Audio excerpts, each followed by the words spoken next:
Hey again everybody, Ellie here, and today I'll be talking you through the descriptive text I've compiled from the Lost Fleet book series and which weapons from the series I've decided to create in 3D. So without further ado, the first weapon I've decided to take into the world of CG is the Hell Lance. The first description of the Hell Lance comes in the first novel, Dauntless. With size comparable to that of an old English bus, each Hell Lance on any ship is the difference between life and death, freedom or slavery. So this tells us roughly the size of the weapon, which is always a good start. If we were to get enough men to man the lances on this ship and Geary's, I don't see why we couldn't clear a path. This leaves me with the impression that despite its size, the Hell Lances are manned by the ship's crew, much like a turret. The Hell Lance would normally be the first choice in this situation, but with the lack of energy clips and the distance between both fleets, alert our gunners to load the grape shot. The Hell Lance seems to be the most powerful ship weapon, and with its chargeable battery-like power source, it is the only weapon that I can tell that uses energy rather than ammunition to cause damage. It also shows that the Hell Lance is more of a close-quarter projectile weapon rather than a long-distance one. Both men struggle to land the Lance's invisible spears accurately, beam after beam launched into the ether, destroying everything it cruised by but the gunner jet. This describes the type of projectile that the Hell Lance fires. The energy beams from it are undetectable to the naked eye, yet very destructive. With the Hell Lance's undercharge mode, Geary and Ryans decide to man the remaining turret, each man taking his seat, both staring up at the cannon. The Hell Lance is not unlike that of an earthly airboat, excusing size of course. Each gunner sits afront the tower, while the Hell Lance batteries heat up at the rear, forcing the spears out of the cannon at great speeds above the heads of the gunners. This is perhaps the most helpful description, and actually giving me something to draw some design ideas from. So what key points can I take from the description of the Hell Lance? It's large as a double-decker. It is used like a turret, sit, aim, fire. It's a short-range weapon with battery-powered ammo. It is extremely powerful and takes 2 men to operate. And it is manned at the front, while a cannon is overhead and the power source is located at the back, like a swamp boat. Moving on to the next weapon, and this time another ship-based weapon, the grape shot. In close or distant combat, the grape shot has the capability of taking out enemy shields very easily. Like a mortar weapon of yesteryear, the 100+ rounds that fire along the narrow barrel disperse, causing a downpour of anti-personnel fire upon targets. Again, another brilliant description of both the ammo and the barrel.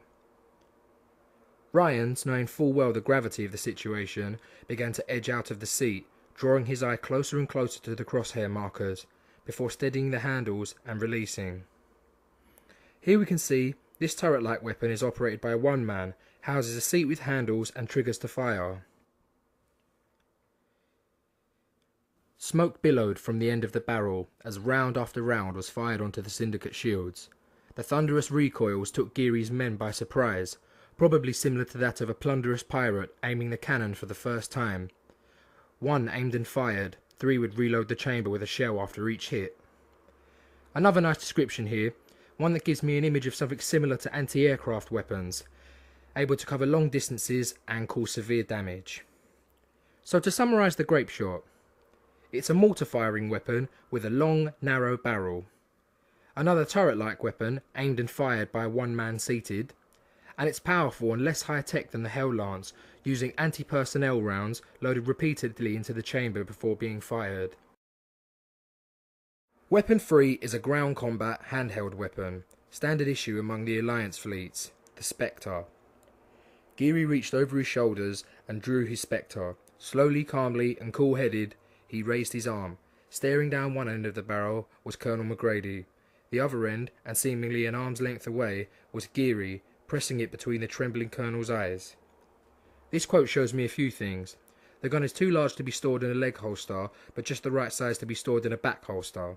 By raising his arm singular, Geary shows us that it is somewhat of a pistol, or weapon operated using the one hand despite its size, although the barrel is described as being long and as the arm of a man. All I know is this will do one of 2 things: persuade you to open up to us, or open you up for us. The sound of Ryan's Spectre powering on, rang through the room louder than any shot ever could. Having clarified now that it is a large pistol-like weapon, we also know that it has to be powered on before firing. This is the standard issue Spectre. Your basic comes with a 2-foot barrel, titanium casing, power gauge, laser sighting and slide action power on. You receive one of these after basic training. Be sparing with letting off shots. If this thing overheats, you'll never be able to charge it up again. This one is a pretty self-explanatory text, but excites me due to the fact of its power on, power off ability. Lots of wiggle room for play here. So, the Spectre is large but handheld with a long barrel. It is powered on, almost like a proton pack. And the barrel is 2 feet long, has a gauge of power on it, laser sighting and is pump action. As well as this, there is no indication that it contains ammo. The Ender 10mm is an automatic assault rifle, high-tech by today's standards, but somewhat primitive in comparison to the Hell Lance or the Spectre. This little gem is what's known as an Ender 10mm. It holds 400 rounds of clip, and is capable of bringing down a shielded assailant with anti-personnel rounds. The clips go in the top here, this lever puts the first round in the chamber, and this will switch from blue to red if you're not giving it enough time to cool down between bursts. This gives me a nice indication of the style of gun rather than the look of it, apart from the LED and top loading features. The Ender was initially designed by a group of Langley scientists for the Syndicate Army. The sleek matte finish and beetle-like design is ideal for storing more rounds per square inch than any other assault weapon. The curved surfaces resemble that of a flying insect, and with good reason. It's the lightest gun in our ordnance, so don't drop it. So again, I've been given some good reference here, and will be taking the curved and beetle influences into account when designing the weapon. Blackjack slowly placed his hand under the barrel, loosening his grip slightly to steady his shot. Overlooking the scope, the captain gently squeezed back, placing shells into all guards with minimal effort. This shows me that the gun is equipped with a scope and is fired using 2 hands like most assault rifles. So the Ender 10mm is loaded into the top, cocked by a lever, and contains LED indicating its shots temperature. Has a matte finish, beetle-like design qualities, it's light and has curved edges. It has a scope sight and is designed to be held with both hands like most automatic weapons. So here we have a pretty nice collection of text, detailed enough to let me know what they should look like, yet also vague enough in some senses, allowing me to use my own artistic license to design what they could look like. So that's it with my weapon choices, 2 combat weapons and 2 mounted ship weapons. Now it's time to start using these quotes, get drawing, and start turning those words into pictures. See you guys next time when I'll be showing my initial concepts for the guns.